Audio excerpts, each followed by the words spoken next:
Hello everyone, আজ আমি তোমাদের সঙ্গে শেয়ার করব আমার একটা ভেজিটেবল চপের রেসিপি। তো চলো দেখা যাক। দেখো, আমি প্রথমে বিট আর গাজরকে কুচিয়ে নিয়েছি। তারপরে এইদিকে আমি ধনে, জিরে, শুকনো লঙ্কা, একটু বাদাম, একটু রসুন কুচি আর একটা সিদ্ধ করা আলু নিয়ে নিয়েছি। এদিকে আমি বাদামগুলোকে একটু ভেজে নিয়েছি হালকা করে। তারপর আমি কড়াইতে সেই মশলাগুলোকে একটু ড্রাই রোস্ট করে নেবো। দেখো, সুন্দর করে আমি এটা ভেজে গুঁড়ো করে নেবো। তারপর কড়াইয়ের মধ্যে আমি তেলটা দিয়ে এর মধ্যে দিয়ে দেবো আমি 5 ফোড়ন, আর ওইদিকে আদা বাটা আছে, আদা বাটাটা দিয়ে তার মধ্যে আমি বিট আর গাজর কুচিটাকে দিয়ে দেবো। এবার এটা একটু ভেজে নিয়ে এর মধ্যে আমি বিট আর গাজর কুচিটাকে সুন্দর করে দিয়ে একটু নাড়াচাড়া করে নিয়ে তার মধ্যে আমি একটু লবণ দিয়ে ওটাকে ঢেকে দেবো। এটা আমি একদম ছোটো ছোটো করে ঝিরিঝিরি করে কুচি করেছি যাতে তাড়াতাড়ি সিদ্ধ হয়ে যায়, এমনিও সিদ্ধ হয়ে যাবে।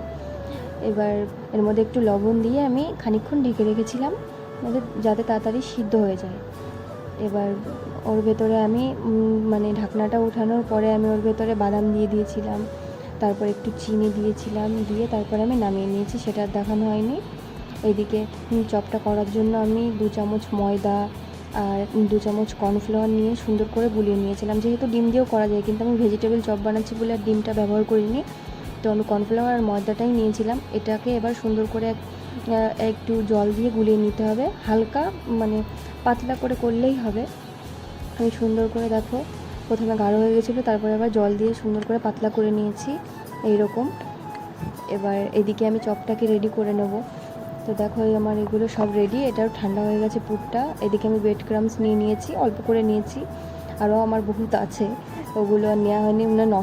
নষ্ট করে তো লাভ নেই না, বেশি নিলেই নষ্ট। আমি আবার ওইটা আর ওর ভেতরে ঢালি না যেগুলো বেঁচে যায়।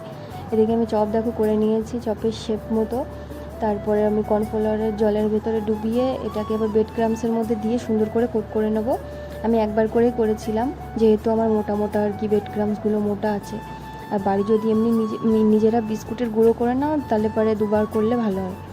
তো আমি একবার করেই নিয়েছিলাম। আমি বেশি একটা বানাবো না, যেহেতু আমি খাবো না এইসব, শুধু আমার বরের জন্য বানাচ্ছি, খেতে চেয়েছিল তাই। তো এর জন্য আমি 4-5টা মতো করেছিলাম। এই দেখো, আমার করা হয়ে গেছে। এবার আমি এগুলোকে ভেজে নেব। এবার দেখো, আমি কড়াইতে তেলটা দিয়ে গরম করে নিয়েছি, বেশি একটা তেল দিইনি, তাও ভাজার পরে আরও তেল আমার বেঁচে যাবে। তো দেখো, সুন্দর করে আমি ভেজে নিচ্ছি, দুটো দুটো করেই ভেজেছিলাম, লাল লাল করে ভেজে নেবো। যেহেতু ওর ভেতরের পুরটা একদম রান্না করা, সেহেতু বেশিক্ষণ ভাজার কোনো দরকারই নেই।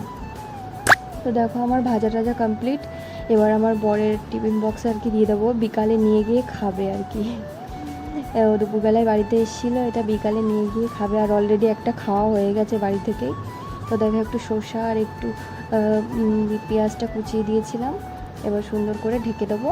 আর দুটো সস দিয়েছিলাম, টমেটো সস, ওটা দিয়ে খেয়ে নেবে। রেসিপিটা ভালো লাগলে একটা লাইক দিয়ে দিও। টাটা।